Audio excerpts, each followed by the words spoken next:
దేవుడికి ఎవరైనా కానుకిస్తే తీసుకోవాలని నువ్వే అంటావు కదమ్మా. కానుకిచ్చినంత మాత్రాన ఏమీ కాదు. నేను గెలుస్తానని భయపడుతున్నారా అత్తయ్య గారు?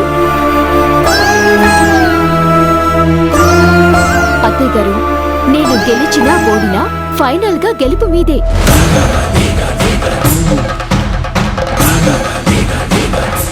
నేను పందెం గెలిచానని అనుకోండి. దొరబాబు ప్రాణాలకి ప్రమాదం లేనట్టే కాబట్టి తల్లిగా మీరు గెలిచినట్టే.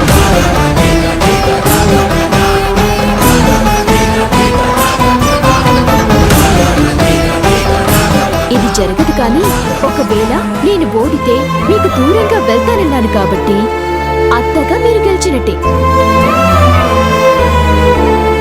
అవునమ్మా, ఈ విధంగా నేను ఆలోచించలేదు. దేవుడా, దీనికేంటి ఇన్ని తెలియతట్లిచ్చావు? లేట్ అవుతోంది, పదండి వెళ్దాం. పద.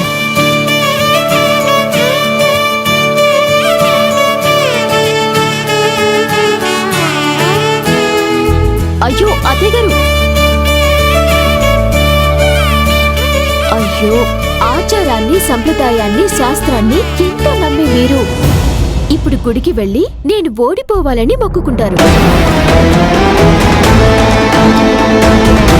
మీ మొక్కు ఫలించాలంటే ముగ్గురు వెళ్ళకూడదు, ఇద్దరే వెళ్ళాలి. శ్రావ్య ఆగదు కాబట్టి నలుగురు వెళ్ళాలి. పదండి, నేను కూడా వస్తాను. అత్తయ్య, నేను రాను, మీరు వెళ్ళండి. దీని పీడ విరగడవ్వాలని దేవుడికి బాగా మొక్కుకోండి.